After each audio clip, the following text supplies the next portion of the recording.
ഉണ്ടാക്കാൻ പോകുന്നത് വട്ടയപ്പമാണ്. ഇതുണ്ടാക്കാൻ വേണ്ടി ഞാനിവിടെ 1 ഗ്ലാസ് അരി ഒരു 4 മണിക്കൂർ വെള്ളത്തിൽ കുതിർത്തിട്ട് നല്ലതുപോലെ കഴുകി വാരി എടുത്ത് വെച്ചിരിക്കുകയാണ്. ഞാനിവിടെ എടുത്തിരിക്കുന്നത് ഇഡലി റൈസാണ്. നല്ല ഇനം ഏത് പച്ചരി വേണമെങ്കിലും നമുക്ക് വട്ടയപ്പം ഉണ്ടാക്കാൻ വേണ്ടി എടുക്കാം. ഇതിൽ നിന്നൊരു 2 തവി അരി എടുത്തിട്ട് മിക്സിയുടെ ജാറിലോട്ട് ഇട്ട് കൊടുക്കാം.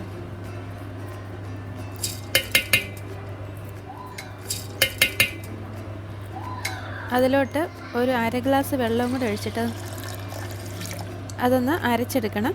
ഞാനിത് അല്പം തരിതരിപ്പായിട്ടാണ് അരച്ചെടുത്തിരിക്കുന്നത്. അരച്ചെടുത്തത് ഈ പാത്രത്തിലേക്കൊന്ന് ഒഴിക്കാം.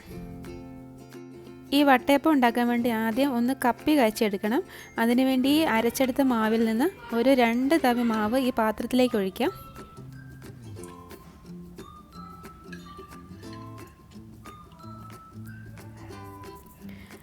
എന്നിട്ട് ഇതിലോട്ടൊരു 1/2 കപ്പ് വെള്ളവും കൂടെ ഒഴിച്ചിട്ട് നന്നായിട്ടൊന്ന് മിക്സ് ചെയ്തിട്ട് ഗ്യാസിൽ വെച്ച് ഒന്ന് കുറുക്കിയെടുക്കണം.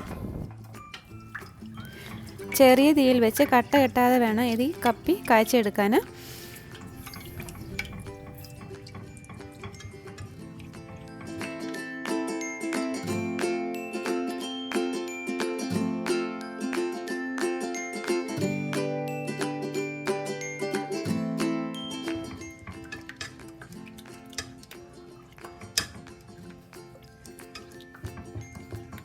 ഇതിപ്പോൾ കുറുകി വരുന്നുണ്ട്. ഇനിയിപ്പം ഗ്യാസ് ഓഫാക്കിയിട്ട് ഇതൊന്ന് തണുക്കാൻ വേണ്ടി വെക്കാം.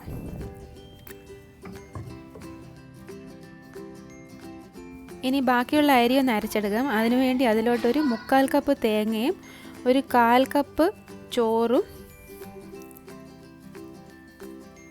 പിന്നെ മധുരത്തിന് ആവശ്യത്തിന് പഞ്ചസാര. ഞാനിവിടെ ഒരു 1/2 ഗ്ലാസ് പഞ്ചസാരയാണ് ഇടുന്നത് ഇതിലോട്ട്. അതും കൂടെ ഇട്ട് കൊടുക്കാം. പിന്നെ ഇതിലോട്ട് ഈസ്റ്റ് ചേർത്ത് കൊടുക്കുക. ഞാനൊരു 1/4 ടീസ്പൂൺ ഇൻസ്റ്റൻറ്റ് ഡ്രൈ ഈസ്റ്റാണ് ചേർക്കുന്നത്.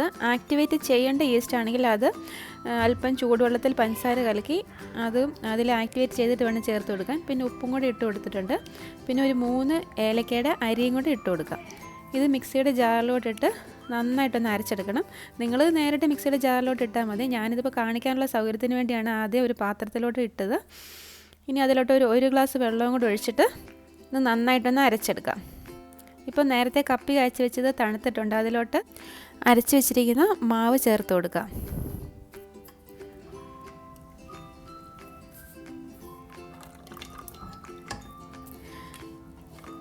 എന്നിട്ട് നന്നായിട്ടൊന്ന് മിക്സ് ചെയ്യണം. എന്തെങ്കിലും കട്ട ഉണ്ടെങ്കിൽ ഇത് മിക്സിയിൽ ഒന്നും കൂടി ഒന്ന് അടിച്ചെടുത്താൽ മതി. അത് നന്നായിട്ട് മിക്സ് ചെയ്തിട്ട് ഇതിനി ഒന്ന് ഒരു 3 മണിക്കൂർ പൊങ്ങാൻ വേണ്ടി വെക്കാം.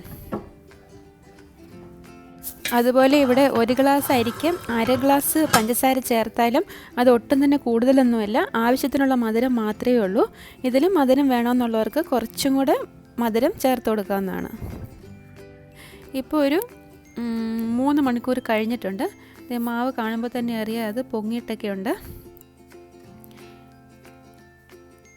ഇതുണ്ട്, മാവ് നന്നായിട്ട് പൊങ്ങിയൊക്കെ വന്നിട്ടുണ്ട്. ഞാനൊരു 1/4 ടീസ്പൂൺ മാത്രമാണ് ഈസ്റ്റ് ചേർത്തിരിക്കുന്നത്. അതിൽ കൂടുതൽ ചേർക്കുന്നില്ല. ഇനി ഇതൊന്ന് ആവിയിൽ വേവിച്ചെടുക്കണം. അതിനുവേണ്ടി ഇതിലോട്ടൊരു നെയ്മയം പുരട്ടിയ പാത്രം വെച്ച് കൊടുക്കുക. എന്നിട്ട് അതിലോട്ട് മാവ് ഒഴിച്ചു കൊടുക്കുക. അതുപോലെ തന്നെ ഇതൊരു 3 മണിക്കൂറൊക്കെ ഫെർമെൻറ്റേഷന് വെച്ചാൽ മതി. അതിൽ കൂടുതൽ സമയമൊക്കെ വെച്ചാൽ വട്ടയപ്പത്തിന് ചെറിയ പുളിപ്പ് വരാൻ ചാൻസ് ഉണ്ട്. ഇതിൽ നമ്മൾ ഈസ്റ്റ് ചേർത്തിട്ടുണ്ടല്ലോ, അതുകൊണ്ട്. എന്നിട്ട് പാത്രം അടച്ച് വെച്ച് ഒന്ന് വേവിച്ചെടുക്കാം.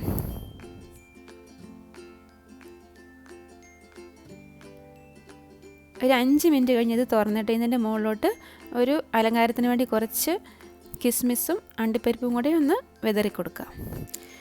അതുപോലെ ടൂട്ടി ഫ്രൂട്ടിയോ ചെറുതായിട്ട് കട്ട് ചെയ്ത ചെറിയൊക്കെ വേണമെങ്കിൽ ഇതിൻ്റെ മുകളിൽ ഇട്ട് കൊടുക്കാം. അങ്ങനെ ചെയ്താലും നല്ലതായിരിക്കും കാണാൻ.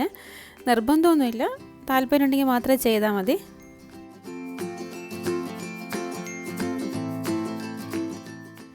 ഇപ്പോൾ ഒരു 20 മിനിറ്റ് കഴിഞ്ഞിട്ടുണ്ട്. ഇനി പാത്രം തുറന്നിട്ട് ഇത് വെന്തോന്നൊന്ന് ചെക്ക് ചെയ്ത് നോക്കാം. അതിനുവേണ്ടി ഒരു സ്ക്യൂവർ ഉപയോഗിച്ച് ഒന്ന് കുത്തി നോക്കാം.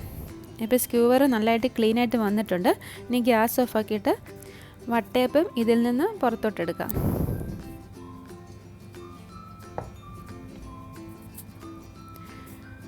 ഇതിന് നന്നായിട്ട് തണുത്തതിന് ശേഷം മാത്രമേ ഉള്ളൂ കട്ട് ചെയ്യാവുള്ളൂ. നമ്മൾ തണുക്കുന്നതിന് മുമ്പ് കട്ട് ചെയ്താൽ ചിലപ്പം അകമൊക്കെ വേകാത്ത പോലെ ചിലപ്പോൾ തോന്നും. അതുകൊണ്ട് നന്നായിട്ട് തണുത്തതിന് ശേഷം മാത്രം കട്ട് ചെയ്യുക.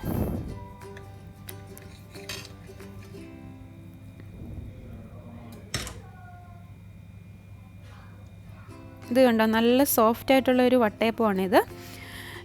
ഇതുപോലെ കപ്പയും കൂടെ കാച്ചിയിട്ട് ഉണ്ടാക്കുവാണെങ്കിൽ നല്ല സോഫ്റ്റ് ആയിട്ടുള്ള വട്ടയപ്പം തന്നെ കിട്ടും. ഈസ്റ്റ് തന്നെ ചേർക്കുന്നതിന് പകരം ഇതുപോലെ ഇനിയൊന്ന് നിങ്ങൾ ട്രൈ ചെയ്ത് നോക്കണം. വീണ്ടും നല്ലൊരു റെസിപ്പിയുമായി കാണാം. Thanks for watching Hanna's recipes.